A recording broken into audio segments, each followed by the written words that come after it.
DWDD 1134 kHz AFP Radio ay ang opisyal na radio station ng sandatahang lakas ng Pilipinas na binubuo ng Army na siyang maghahatid sa inyo ng mga balita mula sa ating armed forces at iba pang impormasyon. Mga katropa, hanapin at ilike kami sa Facebook, Twitter at YouTube. DWDD AFP Radio, ang boses ng Kawal Pilipino.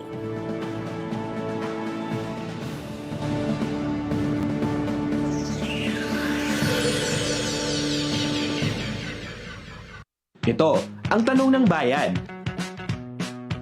Kung saan ay sasagutin ng mga eksperto ang mga maiinit na tanong ng bayan tungkol sa COVID-19 vaccines. Handa na ako sagutin ang tanong ng bayan tungkol sa booster shots.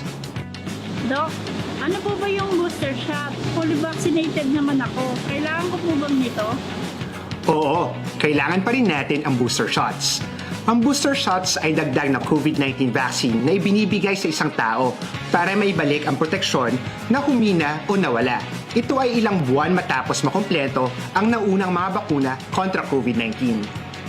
Sino-sino po yung pwede nang tumanggap ng booster shot? Napaka-importante ng tanong na yan. Ang mga fully vaccinated na edad 18 taon pataas ay pwede nang tumanggap ng unang booster shot. Basta siguraduhin lamang na 3 buwan nang nakalipas sa iyong huling dose ng bakuna. Para sa mga nakakuha naman ng first booster shot, ay umantabay si schedule para sa inyong second booster. Aling mga brand po ng bakuna yung maaari kong tanggapin bilang booster shot? Maaari kang mamili kung kapareho o ibang brand ng bakuna ang kukunin mong booster shot. Narito ang listahan ng recommended na pagitan at kombinasyon ng primary series at ng iyong booster dose.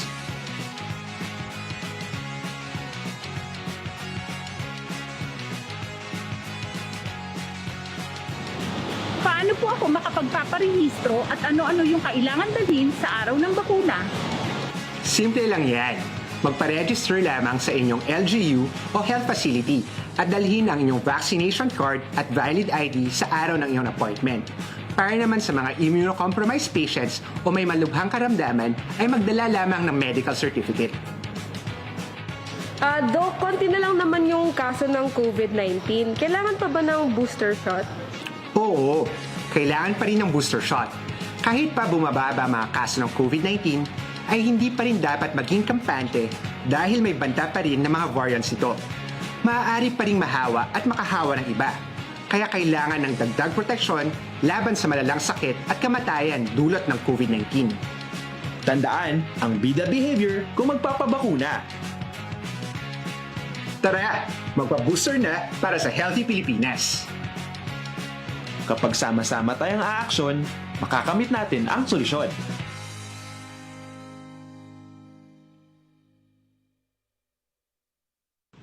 Lola at Lolo, kayo ang buhay ko. Aalagaan at mamahalin ko kayo ng higit sa kaya ko. Humina man ang inyong memorya, hindi kayo mawawala sa aking isipan. Sasamahan ko kayong magpabakuna at magpa-booster dahil gusto ko kayong maprotektahan tulad ng pagpoprotekta nyo sa akin. Maraming salamat sa inyong sakripisyo at pagmamahal sa akin.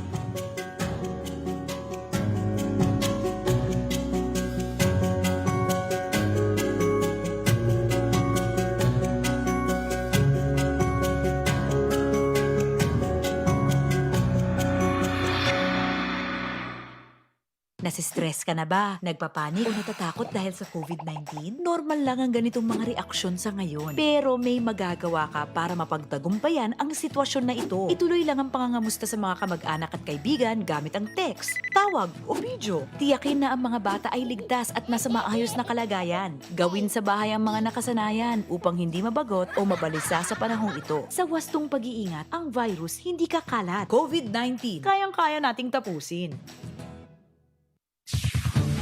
Ito ang DWDD 1134 kHz AM. Balita, impormasyon at musika. Ito ang DWDD AFP Radio. Boses ng Kawal Pilipino.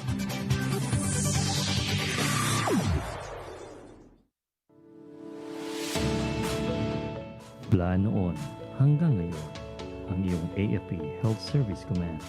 Patuloy ang pag-aalaga, pagbabalita ng mga serbisyong pangkalusugan para sa mga kasundaluhan at sibilyan.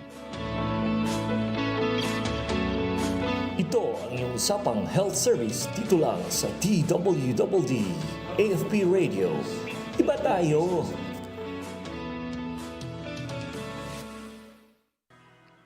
All right, good afternoon, ladies and gentlemen. Good afternoon. Once again, hello Philippines and hello world. Ito ulit ang mga kaganapan at impormasyon na maghahatid balita at katuwang mo sa oras na ito. Magandang hapon, Luzon, Visayas, Mindanao. It's a rainy season right now, no? Sa ngayong hapon na ito. At syempre, we're live here via Zoom dito sa studio ng inyong AFP Health Service Command.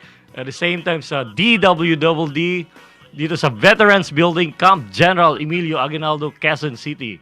Ako nga po ulit ang inyong katropang, si Major Rhey B. Mallorca, Nurse Corps, ang inyong Assistant Chief for Public Information Office ng inyong AFP Health Service Command. At syempre, ngayong hapon, makakasama natin sa araw na ito ang aming butihing leader ng Nurse Corps AFP. She is the 26th Chief Nurse ng inyong Armed Forces of the Philippines. At syempre, pag-uusapan namin ngayong hapon, gaano ba kahalaga ang inyong military nurses in times of pandemic and crisis mula noon at hanggang ngayon.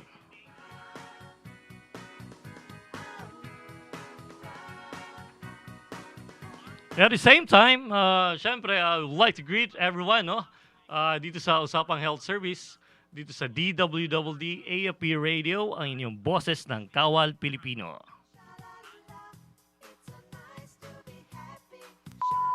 Well, anyway, time check for this afternoon is 1:05. At syempre, alam kong masaya kayo together with us. Later on, ma'am, I will give you the floor. But right now, of course, syempre, we would like to greet everyone who's been watching us live via FB page, via YouTube channel. At the same time, we're live not just locally but internationally. Kaya it's a good platform that we do have this social media platform. At kanina nga, inaayos nila ma'am dun sa Office of the Chief Nurse AFP yung mga area kung saan komportable mapapakinggan at makikita natin yung mukha ng ating butihing Chief Nurse AFP later on. But anyway, we'd like to greet the personality behind this Usapang Health Service. We'd like to give thanks to our station commander at the same time manager ng inyong DWDD, Major Pancito III. He's right now having his nagkakaroon sila ng sa Army because of the ROTC, ang iyong kawal shooting. Ayan, kagandahan dito sa ating Usapang Health Service at the same time the social media platform ng inyong DWDD. And of course, it's a nice rainy season because syempre, babatiin rin natin ang ating commander ng inyong AFP Health Service Command, Brigadier General Edgar M. Cardinosa. Sir, magandang hapon, Philippine Air Force. At the same time, our Deputy Commander, Colonel Marinela Kailipan. At the same time, our Chief of Staff, Colonel Michael M. Mangas, Nurse Corps, Drill Staff Corps, to all coordinating primary staff, personal staff, as well as ang ating mga buting AFP HSC personnel dyan sa AFP Health Service Command, V. Luna Medical Center. At the same time, mapapakinggan ang ating mga health service center from Luzon, Visayas at Mindanao. Ayun, hindi ko na kayo iisahin kasi ang dami nyo. But we'd like to greet also to all our Nurse Corps military nurses in the Armed Forces of the Philippines. Could be an active, at the same time, inactive. Siyempre, we talk about inactive. Yung mga retired na or dumabas sa service, hindi nakapag-retire ng maayos. But because of the opportunity and further growth and development outside of the country, or maybe they just want to leave the service because they want to go with their family and other businesses that they want through.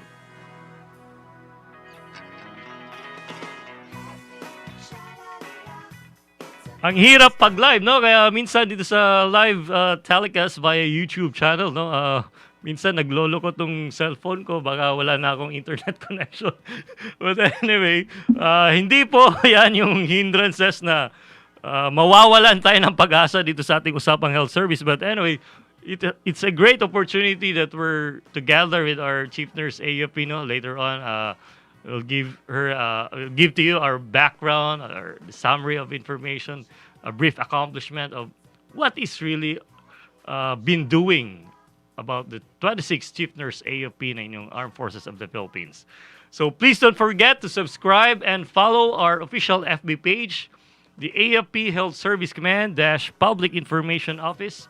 At the same time, your AFP Radio, Usapang Health Service na napapakinggan. At syempre, kung meron man kayong mga cellphones dyan, you don't have any TV, could be heard through YouTube channel kung busy kayo ngayong hapon. At the same time, lalo na dyan sa mga kasama nating mga katropang nasa bulubundukin, no? At the same time, driving or they have their own mga personal na ginagawa sa buhay.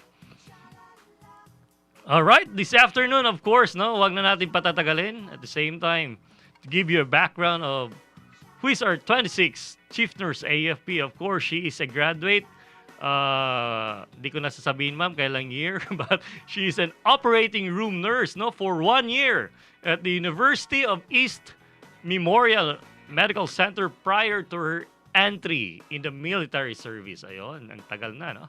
At the same time, she finished her nurse specialty training course in August of 1994, specializing in operating room nursing.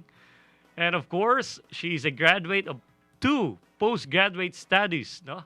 Namely, what are they? Master of Arts in Nursing, Major in Nursing Administration, at saan? Sa Universidad ng Pilipinas, Manila, and with a Certificate of Merit at the same time. And she's also a graduate of Masters in Public Management, Major in Development and Security at Development Academy of the Philippines. And she finished her Command and General Staff Corps way back in 2015. At the same time, she pursued her AFP Senior Executive Course on National Security last September of 2019. And to give a background of the professional work history of our Chief Nurse AFP, she held various positions as Chief Nurses in many military treatment facilities. At the same time,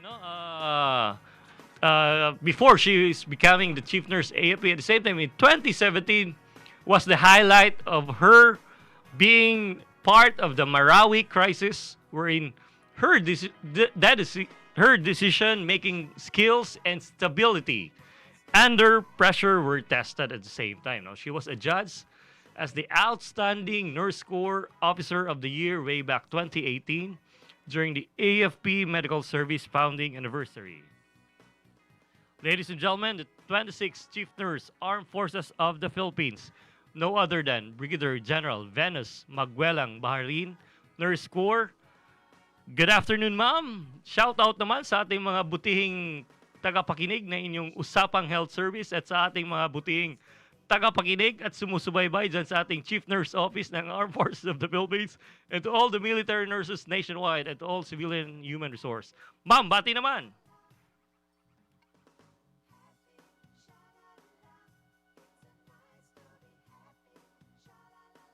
Ma'am, I think you're in the silent mode. Naka-mute po, kaya pinapakinggan ka na namin. Well, anyway, ma'am, bati naman.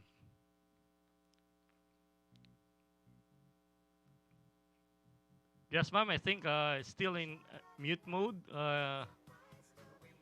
Maybe nagka-problema lang sa microphone. But anyway, while they are fixing our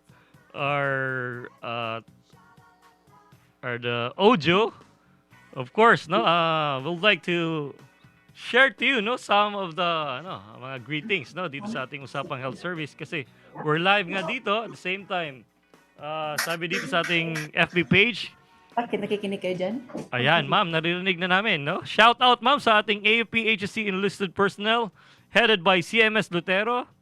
At the same time, Sunshine Joy Miko, good afternoon po, sir. Shout out po sa Headquarters and Headquarters Support Group headed by Colonel Racelis Nurse Corps and staff, Chepareza, Filipino. Ma'am, I know, naririnig ko na yung boses mo. alam kong naririnig din yung mga personal dyan ng ating TCN AFP. Ma'am, again, good afternoon. We're live here via DWDD sa Usapang Health Service. Ma'am, bati naman. Hey Rhey, good afternoon. Hi, ma'am. And good afternoon to all the listeners sa Usapang Health Service. Nakakaano pala, no? Nakaka-nervyos Ba, pa ma'am? humarap dito sa interview mo, Rhey, ha? Hindi mo ako agad sinabihan. Okay lang yan, ma'am. No? Importante dito, marinig nila at makita nila, ma'am. No? Once and for all, syempre, before you will retire from the service. Magandang hapon sa lahat ng mga nakikinig, especially to this forum, the Usapang Health Service. Ayun. So, napaka-simple. But anyway, alam ko marami pang ibubugay yan si ma'am later on. At dito pag-uusapan natin, no, same time, we do have a lot of questions that will be given to our Chief Nurse AFP at the same time. Thank you, ma'am, for this opportunity. Alam ko napaka-busy schedule mo.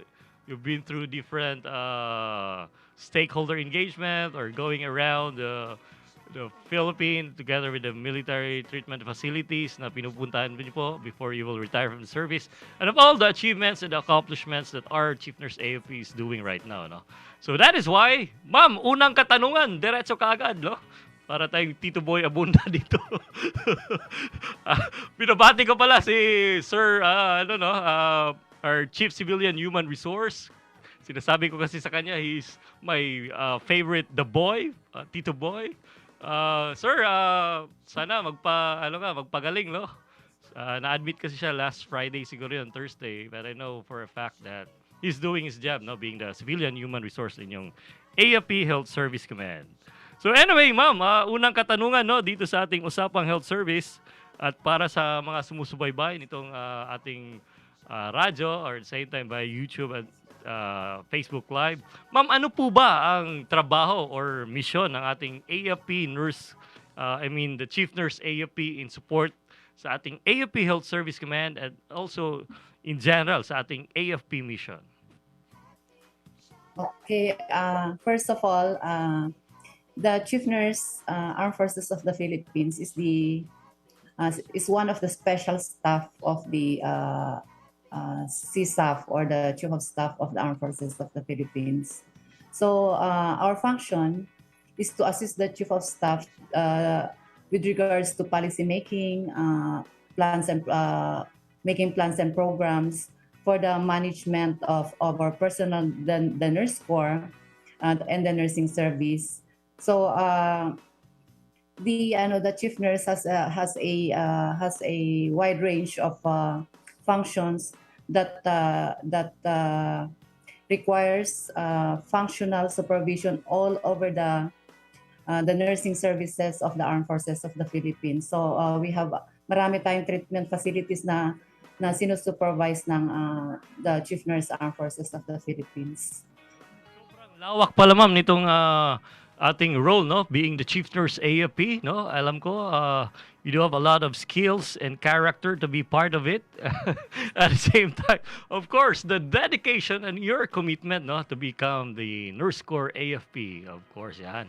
Ang dami talaga, no, in relation sa ating mga butihing mga taga-subaybay nitong Usapang Health Service.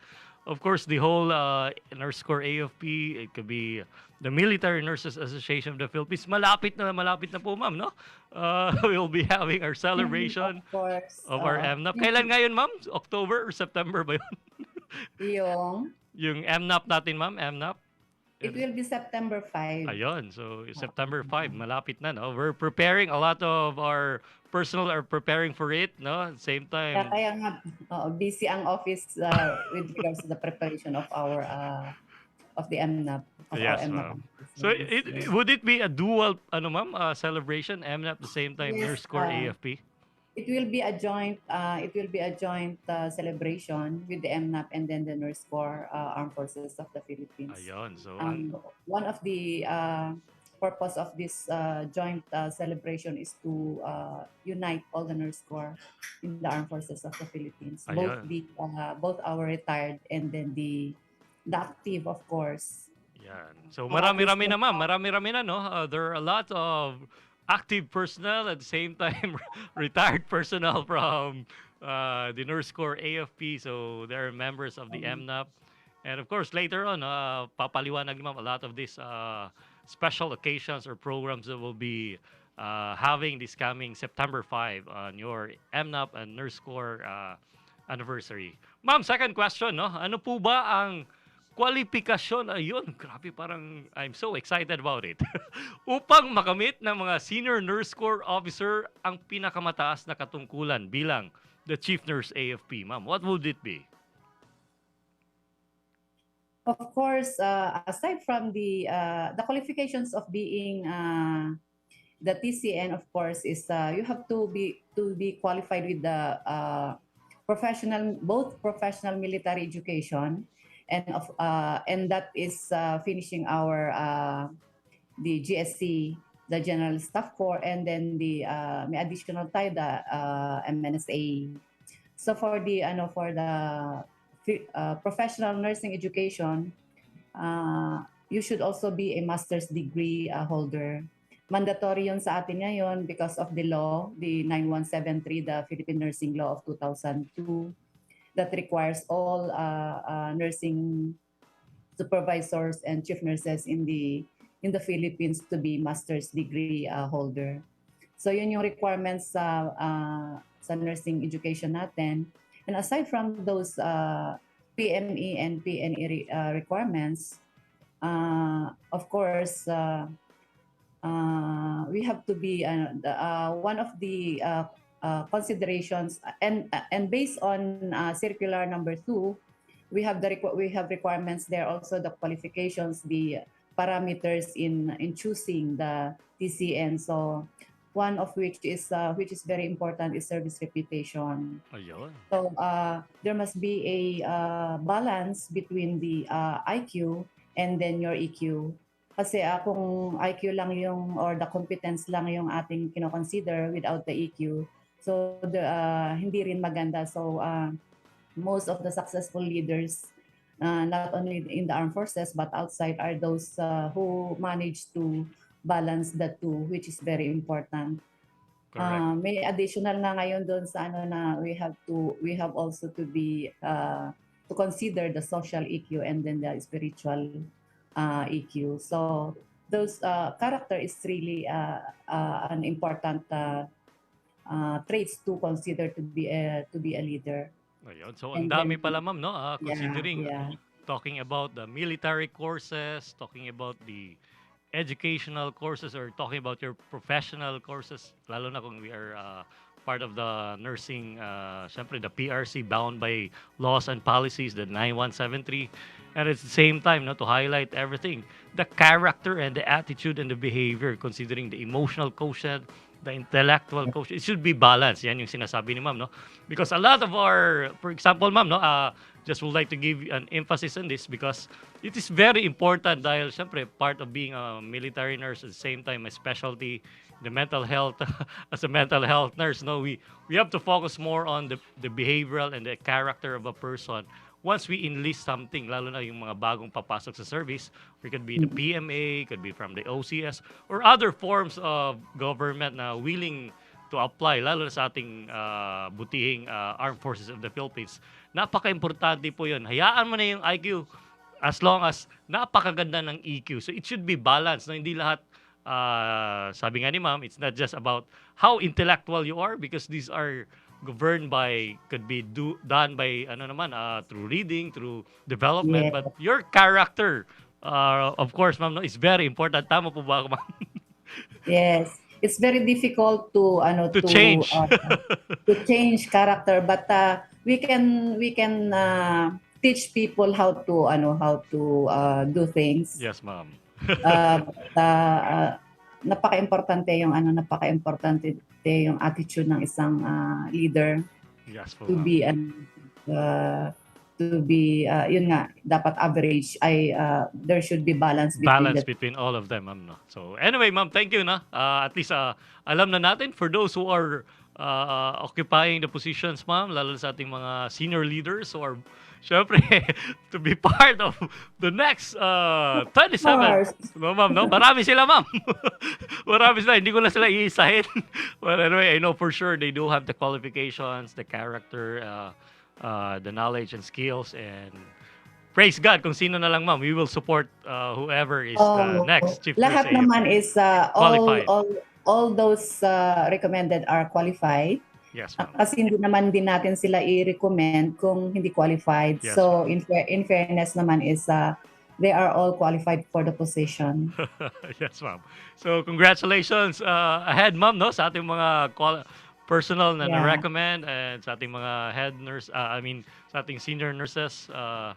Hopefully, we'll be having our 27. Di ka pa namin papaalisin, ma'am, no? Because we are still, matagal-tagal pa naman yun, ma'am, yung November. But, syempre, this is the It's time. still 4 months. Malapit na pala, ma'am. But anyway, ma'am, thank you for giving us the time, no, here sa ating Usapang Health Service. Ma'am, number 3 questions, no? Ma'am, you've been through different, syempre, experiences prior to becoming the chief nurse AFP, and it's been 2 years na ba, ma'am, to become the chief nurse AFP? 2 years, I think that was 3 na. I think 3 years. And, So 3 years and 2 months. 3 years and 2 months to be exact, no? So, ma'am, ano-ano po ba yung mga initiatives natin or guidance, no, na dapat nating gawin or nagawa natin nung prior na mga nakaraan ng mga taon at simula ng kayo'y nanungkulan, no, as TCN AFP. Para syempre, ma'am, sa mga ikakabuti at kaayos na ating serbisyo. Hindi lang sa ating mga nurse corps AFP or sa ating mga active personnel, but also to our civilian human resource or other medical allied professionals. Alam ko, Okay, ma'am, marami-rami yan, ma'am. Oo. So, one of the priority initiative that the office had undergone was since na policy making ang office, we've been through with many policies to guide our nurses and then the nursing service personnel. So marami na rin tayong, aside from the policies and memorandum and the guidelines that we have been downloading to the lower units to guide our nursing service personnel. Naging din sa atin priority natin yung because of the COVID that we had experienced for the last 2 years.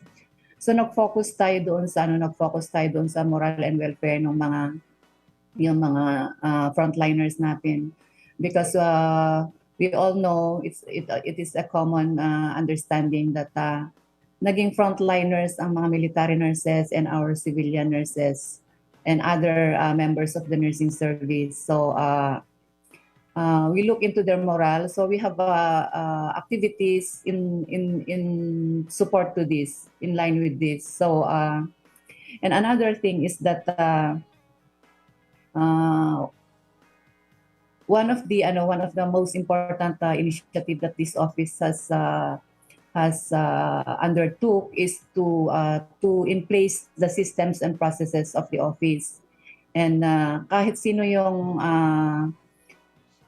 maglilid dito sa office, we have an in place systems and processes already. This is the AFP transformation roadmap. So kasi yung focus natin is good governance and more on good governance and transparency in management.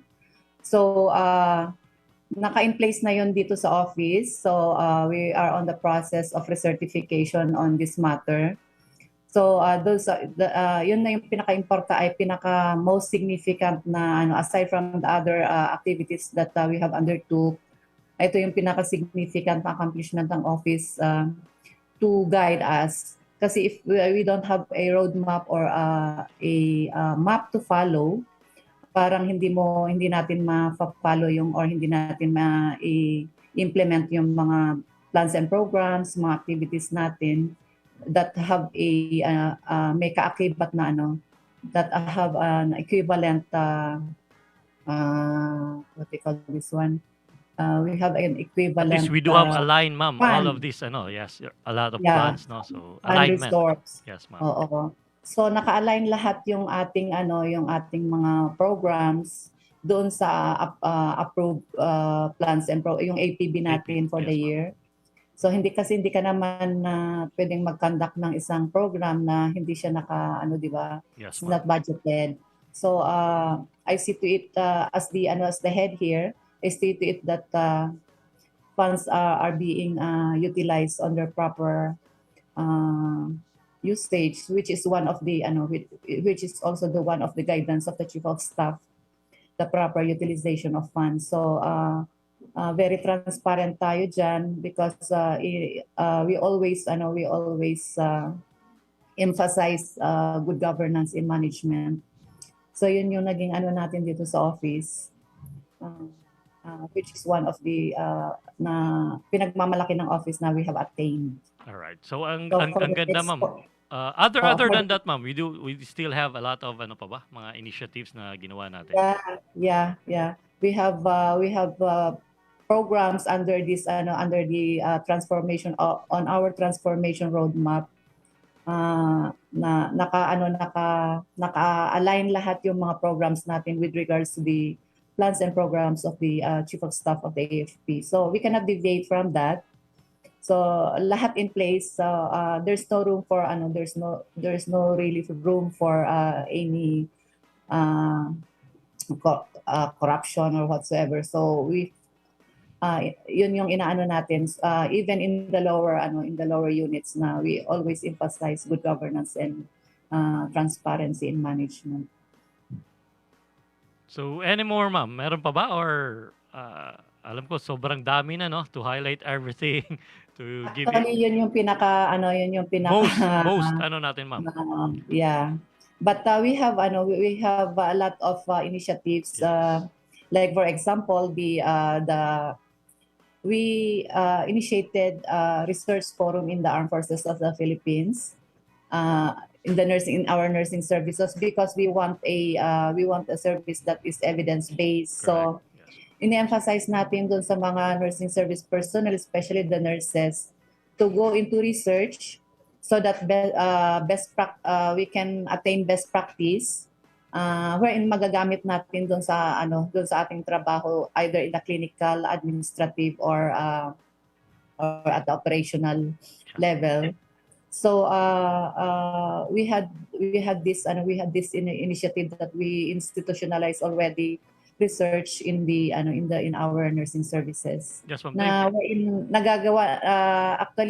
ginagawa na natin ito, na-implement na ng mga major services natin, and we are very happy that all the major services and the AFP Health Service Command is very competitive in this initiative. Marami ba, ma'am? Gusto bang lumalaban, ma'am? May mga siguro rin, ma'am, may maraming mga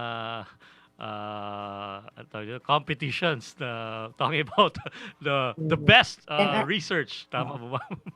And one thing more is that for the last 15 years, yung ating regulation in the Nurse Corps, hindi pa siya nare-review. So we were able to review and revise that regulation, the AFP Nurse Corps regulation. So we have already a new one, pero nandun pa sa DND for the approval of the SND. But that is already good as approved because it undertook naman dito sa AFP board. So nakapasa na tayo dito sa AFP board. So for the approval of the SND na lang yung AFP-RG natin. So that doctrine that we were able to revise is for the personal management of the Nurse Corps, so that we have an in place career pattern in the Nurse Corps in the Armed Forces of the Philippines. All right. So thank you, ma'am. No, that was a good initiative from your office, the TCN AFP office. At the same time, together with the members of the office ng TCN. Of course, we would like to emphasize again, to highlight everything. A lot of these research forum like what we have doing it today, ma'am, together with the trends right now, no? We need to educate our fellow military nurses at the same time.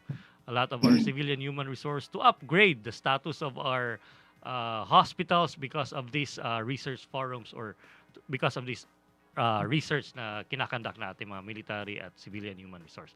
Ma'am, bukod po ba sa ating pagsusupervise, no, dito sa ating level ng ating office, at the same time sa manning ng ating mga nurse corps AFP, ano po ba ang other mga tasking ng isang TCN AFP? Alam ko, ma'am, napakaraming role, no, ng being part of this organization, but we are having a lot of collateral duties at the same time.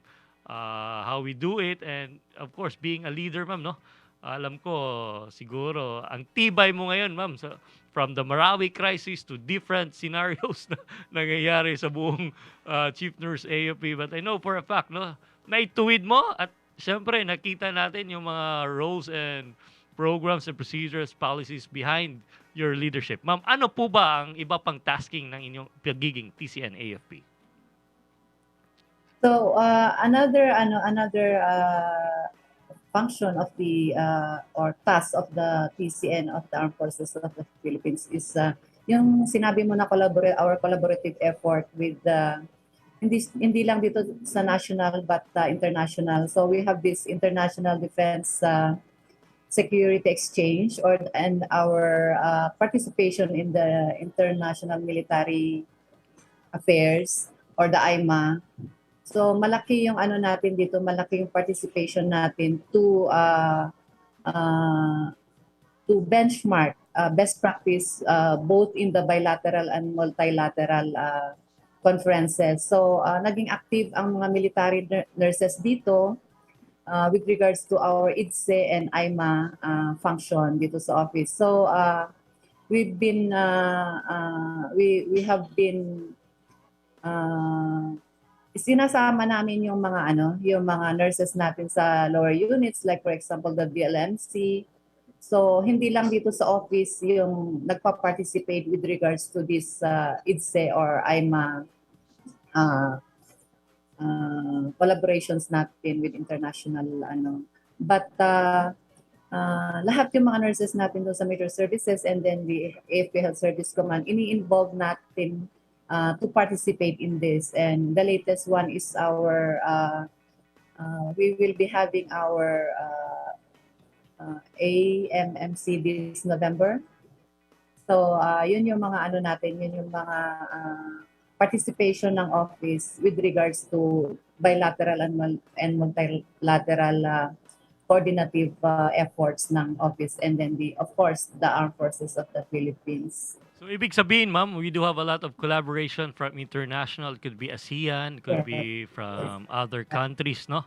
But these are, of course, from other government or countries, considering there are also nurses, ma'am, no? At the same time, syempre, napaka-importante doon, collaboration with our knowledge in the Filipino, being a Filipino, at the same time, the expertise of those coming from outside of the Philippines. Siyempre, it could be from Asian or from US or other part of the country, no, that we will share together to have a good outcome, no, that will really be of great help to the service of the Armed Forces of the Philippines. So yun yung actually meron tayong ipapadala this coming month sa Thailand yata yun yung acting so we will be sending a nurse corps officer to attend this. So as I have said, it is not only the personnel in the office who will be attending this, but we will involve nurse corps to participate, especially those assigned in the major services and the AFP Health Service Command, para at least ma-experience ng lahat yung ganitong yung mga ganitong collaborative effort natin. Yeah. So ang ganda pala, ma'am, no? We do have a lot of this in the next months or years to come, no? At least we will continue, ma'am, to support you whatever will be the cooperations and the guidance from the TCNA. Ma'am, other questions, ma'am, no? Coming from other group, no? Syempre, ma'am, talking about the COVID-19 pandemic, at the same time, no? not just because of this COVID-19 pandemic, but also considering the hospital capability ng inyong AFP Health Service Command or the Biluna Medical Center or other military treatment facility. Ma'am, is it ano pa rin ba? Sapat po ba ang ating military nurses to entrust all the services that will be rendering to our patient, lalo sa ating mga civilian human resource? At siyempre, tugunan, ma'am, no, ang mga pangangailangan nitong mga pasyente natin. Ma'am, I know for a fact na umiikot ka, no, sa different military treatment facility. I've seen yung sa 6ID. So, I believe you do have a lot of this perspective, no, na kaya ba na gawin ng ating mga military nurses at the same time civilian human resource ng mga nurses na siyempre giving the service that our patients are needing, ma'am. Okay. Meron tayong ano ngayon, based doon sa approved troop strength natin, we have a total of 477. Yun yung approved. But currently, yung fill up lang natin is nasa 400, nasa 397 yung active. We have a total of 397 active, and we have the P2LT and then the CAD-TT na who joined us. Pero yung mga CAD-TT na kasama natin ngayon, they will be here with us for only 2 years. So after 2 years, balik sila sa pagka-reservist. So yung strength natin, if we are going to consider yung need doon sa mga different units, konti lang talaga siya. But we have our civilian counterparts, our nurses from the civilian counterparts. But if we are going to compare this number with the requirements of the DOH, malayo, no? Kaya ang mga ano natin ngayon, mga hospitals natin is actually based on my staff visits, palaging issues and concerns yung personnel, lack of personnel, but we cannot do otherwise because ito lang yung binigay na approved troop strength natin na kayang pasweldohin ng AFP. Yeah. So we have also to consider that. And one of the challenges that we are experiencing now is marami na tayong reversions because of the highest offer abroad. Ayan. Ma'am, dapat pigilan ba natin yan? we cannot really prevent them. Right. We cannot really prevent them because those are their opportunities to and personal growth at the same time. Yeah. Not only for their personal growth, pero dun sa financial din nila, di ba? Pangangailangan, ma'am. Oo. So, ma'am, marami tayong mga nagpa-file na, ma'am. Oo. Tapos, kokonti rin yung mga nare-recruit natin because of yung offer sa abroad. Yes, ma'am. And then, yun yung naging challenge sa atin ngayon. So, anyway, ka-graduate lang naman, ma'am, ng mga 4th year ngayon, ng mga BSN. So, basically, mag-board yun. So, marami-rami tayong marirecruit doon. If I'm going to appeal on this forum that those who really want to join the Nurse Corps can join us because if we are going to compare yung ating dito sa military, medyo di ba? Mas mataas yung offer sa atin dito sa military kaysa dun sa mga nasa civilian counterpart natin. Ma'am, manawagan na ba ako, ma'am, dito sa ating radyo? Actually, yun sana yung purpose ko dito Kasi meron pa tayong kulang na from the 397, we still need more than 40 or ayun. So marami-rami pala talaga, ma'am. Yeah, yung attrition kasi natin medyo malaki din. So we really need to replace those. Sige ma'am, at least I've heard a lot of that. Araw-arawin ko ma'am, every Monday pala, every Monday. Yeah. So anyway ma'am, a lot of this, alam ko naman na syempre the flexibility of this nurse corps officer together with the civilian human resource, nandyan naman parati, no? Of course, no? To give their full service sa ating mga pasyente, mapa Luzon, Visayas, or Mindanao man yan, lalo na sa ating mga battle casualty patients. Of course, ma'am, no? Meron kasi dito, number 6 question, ma'am, no?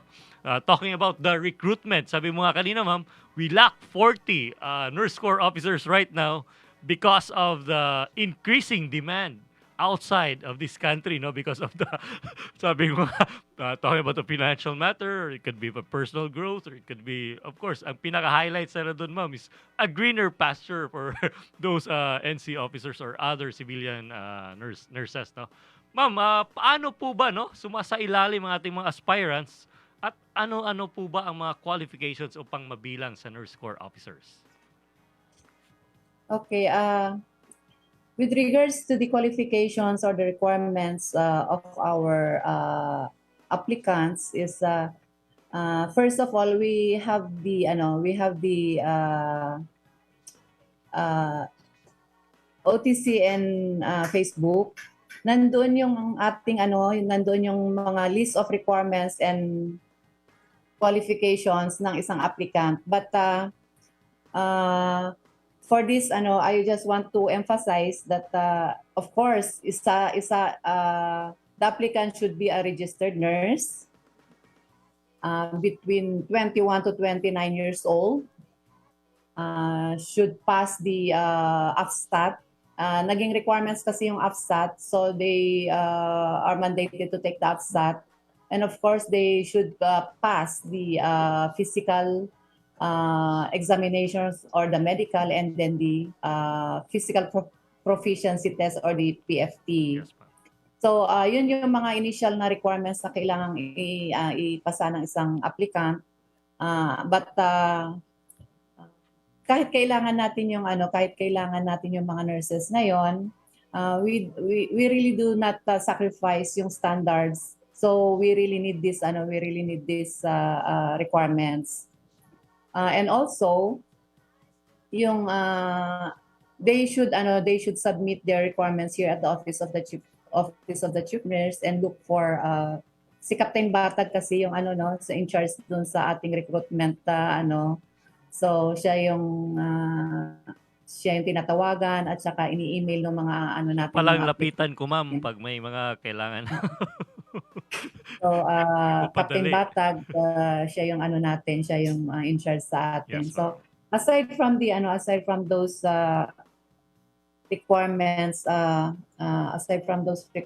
of course, may pa kasi tayo doon, may 1 year experience. Alright. Ang mga applicant natin.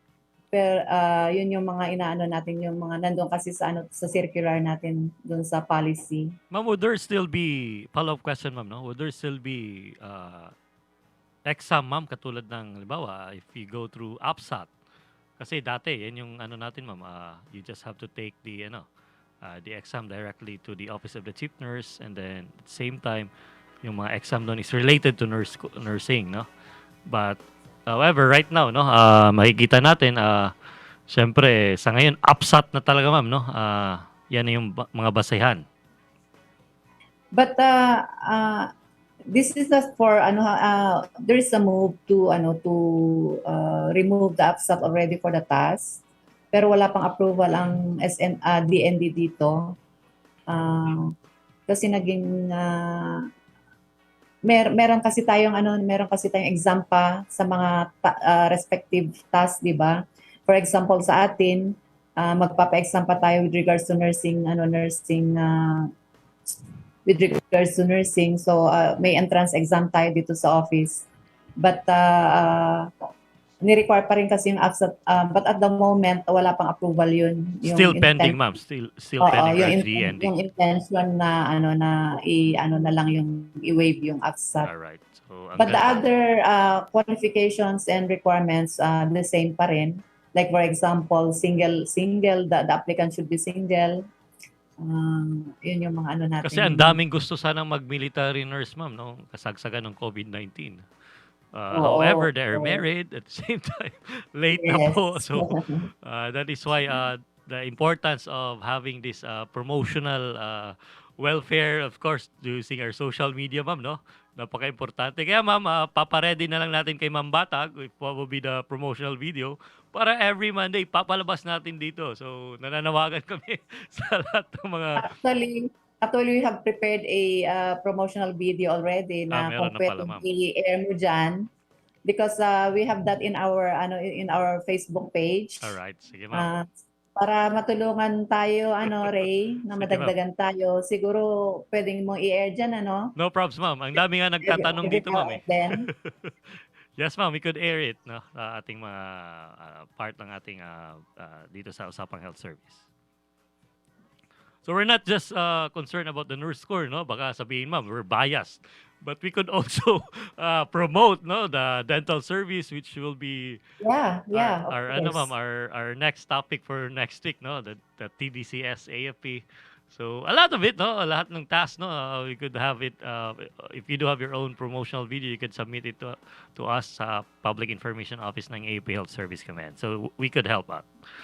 Kasi ma'am, meron dito, talking about the recruitment, ma'am, no, through our FB page. Alam ko, sinagutan na ni Ma'am Batag to from the Office of the Chief Nurse. At the same time, he's stating here that from John Michael Dizon Gatchaliano, I am interested po sa nurse corps. I was able to go to the Office of the Chief Nurse, but I was told that I am not allowed because of my age. I am 20 years old, turning 29, ma'am. Ayun. So, yung kagandahan ng ating Facebook Live, ma'am, no? Ang dami ng napapakinggan, napapanood. It will reach. Akala mo lang naka-live tayo, kukonti lang yan. But as we go along our way, no, marami pong nanonood dito. Kaya minsan sumasagot po sila. Actually, yung pangalan niya, naka-line up na siya sa... John Michael, ma'am. Gatchalian. Oo, mag-antay lang siya ng message from Major Batag kasi based on the list that was given to me, is may pangalan siya dun eh. Doon naka-line up na sila for the AFSAT. So, swerte mo, based Michael. Dun sa new law, dun sa requirement, the age requirements na dun sa bagong law kasi is instead of 21 to 26, naging 21 to 30. Pero nag-adjust tayo ng 29 kasi the processing in applying is medyo matagal, di ba? Yes, ma'am. So baka mamaya hindi pa magta-30 na siya upon commissionship where in disqualification. Baka maabutan, ma'am. Oo. So to be safe hanggang 29 para at least may 1 year pa doon sa processing ng commissionship. So again, John Michael Dizon, pasok ka na doon sa listahan ng Major Batag. Just wait for any call or email. So again, thank you for giving us the social media, ma'am. Ayun, di ba? At least napakaganda. May mga katanungan tayo. Meron nga dito, ma'am, Restley D. Walker. Pwede po ako mag-join sa Army, mga ma'am, sir. You could, depending on the qualification, if ano po yung papasukan nyo, it could be infantry. Ang dami po doon, no? But we're talking here about being a nurse corps, AFP, being a military nurse. So probably the Office of the Chief Nurse, AFP, is open for any possible applicants, no? Ma'am, next tayo kasi alam ko wala na tayong oras. So ma'am, para sa ating mga taga-subaybay, no, dito sa ating programa na gustong pasukin ang larangan ng pagiging nurse corps. Siyempre, we'll be proud of being a nurse corps, ma'am. Siyempre. At may ongoing recruitment po ba ngayon, ma'am? Sabi mo nga kanina, at the same time, kailan po tayo mag-hire ng mga bagong nurse corps? Paano po yan, ma'am? Okay, as I have said a while ago that we really need the applicants now because of the lacking hindi natin na-fill upan yung quota. So all year round naman yung application and the processing. This is actually the personal management is already in the TPMD OTAG, no? But yung initial screening lang kasi is ginagawa dito sa office and then the processing would be in the office of the Adjutant General. So we process those applicants and then we will submit the papers to TPM the OTAG. So all year round naman yan. But as I am saying a while ago that we really need the nurses now because of the attrition that we have na medyo malaki. So we really need to replace those para at least meron tayong nurses to look into our soldiers doon sa mga different military treatment facilities natin. Ayun. So meaning to say, ma'am, lahat ng recruitment pa rin, no, sa Office of the Chief Nurse, AFP pa rin, ma'am. Would there be... We have the initial screening in the office. Yes, ma'am. So how about, ma'am, if ever, kasi katulad ko noon, I'm from the Visayas, no?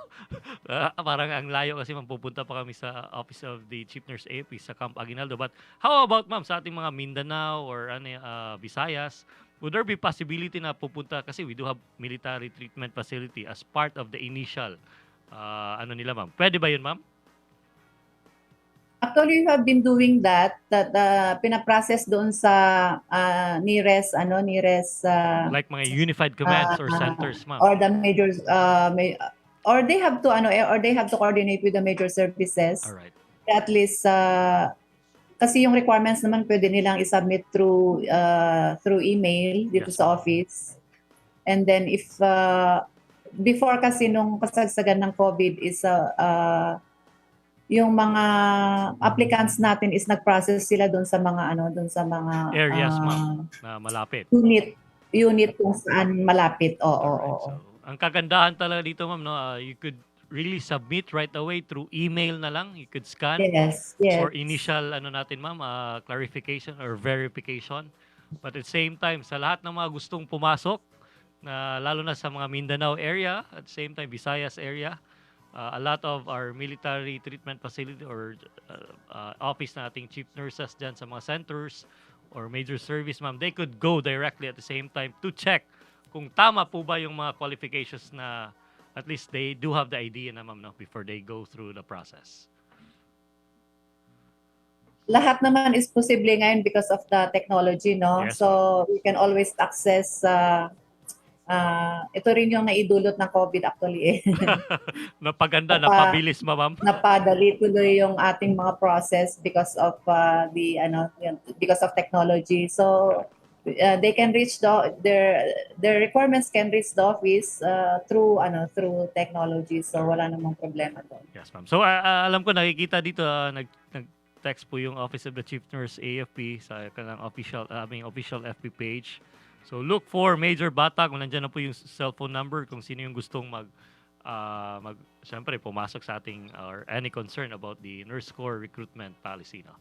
Ma'am, anyway, talking about number 8 question, no. Ma'am, alam ko medyo malapit na yung compulsory retirement ninyo. It will be on November. It will be 4 months time from now, no. Para sa inyo, ma'am, ano po ba ang legacy ni Brigadier General Baharin sa buong panunungkulan as the Chief Nurse AFP? Maybe one of the the most na the legacy that I'll be leaving the Nurse Corps is that to have a one Nurse Corps. Maalala natin na in 2018, we had been devolved to the major services, right? Yes, ma'am. So the Army, Navy, and then the Air Force have their own process or the standard of recruitment. So the nurses. So kanya-kanya ang mga nurse corps before. But we push doon sa isang isang management ng, it's not only the nurse corps but for the task.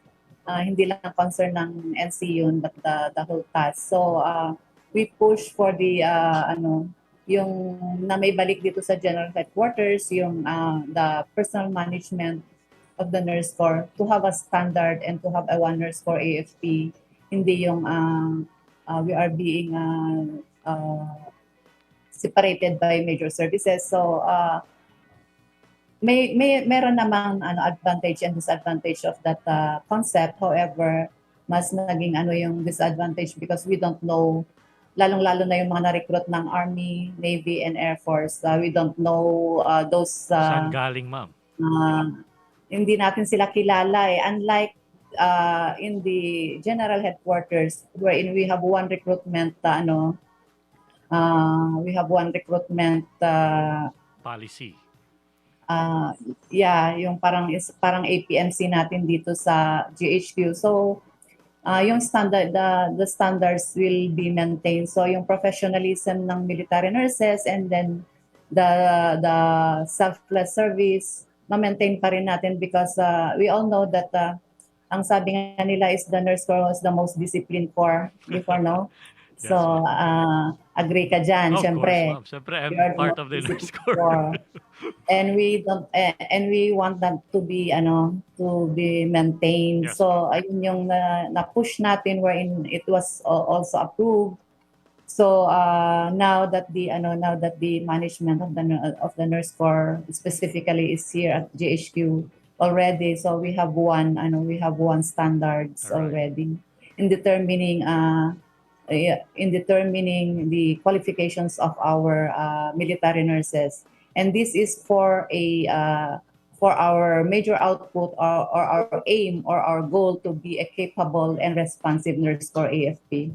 Kasi we cannot attain that if we are separated or hindi tayo united. Yes, ma'am. So, I just would like to highlight, no, ang gusto talaga ni ma'am magkaroon ng unity before she will leave in the service this coming November. At the same time, the Yes. standardization of the recruitment, at the same time, all the processes and development behind this Office of the Chief Nurse AFP with the leadership ng ating 26th Chief Nurse AFP, Brigadier General Baring.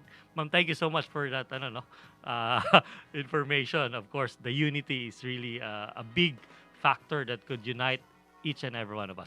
Ma'am, any last message? Kasi kanina pa nagtitext sa akin dito, yung text side, wala nang oras, meron ng ibang papasok. Ma'am, any message po sa ating mga katropang sundalo? Okay, my message is that of course, my message, yung appeal ko kanina that those who really want to join the nurse corps, to join the nurse corps family, you are very welcome to apply. Join the nurse corps. Marami kayong maraming we have lots of what do you call this one? Opportunity at the same time. Opportunities, syempre, yes, it's an yes. adventure, ma'am, no, to be of service. Yeah. There are a lot of opportunities that we can attain, like for example schooling and everything. You can tour around the world, ma'am. Travels and free medical health services. Yung mga free medical services natin with our direct dependents. Yes, po. So aside from that, I would also like to say that to the nurse corps, those who are in the active, let us be united to have a one nurse corps, to work cooperatively. Teamwork is very important in achieving a goal. So yun yung aking mantra talaga yung unity. Yes, ma'am. Because we cannot really achieve our goal if we are divisive. So yun lang yung inaano ko dyan. And then of course we have to follow the chain of command. Respect is very important, and obedience. So the military professionalism as a whole, yun yung napaka-importante sa atin to really follow. So I hope all the nurse corps in all our members should follow that, kasi kung yun ang susundin natin, hindi tayo mawawala. We can always thrive kahit anong magiging challenges na haharapin natin kung nagkakaisa tayo. We can survive. Alright, so at least ma'am, no, thank you ma'am for giving us the opportunity. Alam ko ma'am, marami ka pang gustong sasabihin but we're running out of time. It's been a 1 hour of talking with you ma'am. Ma'am, thank you so much from the bottom of our hearts in behalf sa aking commander, APL Service Command. Of course, aking buti na chief nurse will be retiring soon. Ma'am, thank you so much for the time and of course, your sacrifices, no? So, sana magkita pa rin tayo, ma'am, kahit naka-retire ka na. But anyway, we're still here, ma'am, no, sa ating Usapang Health Service. Our 26th Chief Nurse AFP, Brigadier General Venus M. Baharin, Nurse Corps. At the same time, salamat sa lahat ng ating mga sumusubaybay sa Katropang Health Service. Siyempre, sa every Monday, no, you're watching us live via Zoom, via BTC, via YouTube channel, at the same time via FB page. So next week, no, makakapanayam naman natin, walang iba, the Chief Dental Service ng Armed Forces of the Philippines, Brigadier General Torres Dental Service. Live pa rin yan dito via FB page, YouTube channel, at AFP Radio 1134 kHz every Monday, August 22, 2022. Again, magsasabi ang inyong katropang si Major Rhey Mallorca. Good afternoon. Tara, usap tayo dito lang sa Usapang Health Service sa DWDD, ang boses na inyong kawal Pilipino. Ma'am, thank you so much.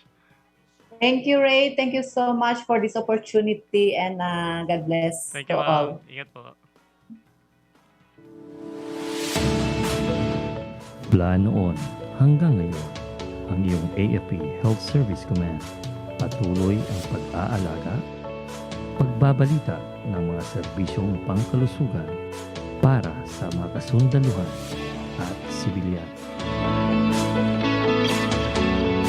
Ito ang iyong Usapang Health Service dito lang sa DWDD AFP Radio. Iba tayo! Kayo ay nakatutok sa DWDD AFP Radio.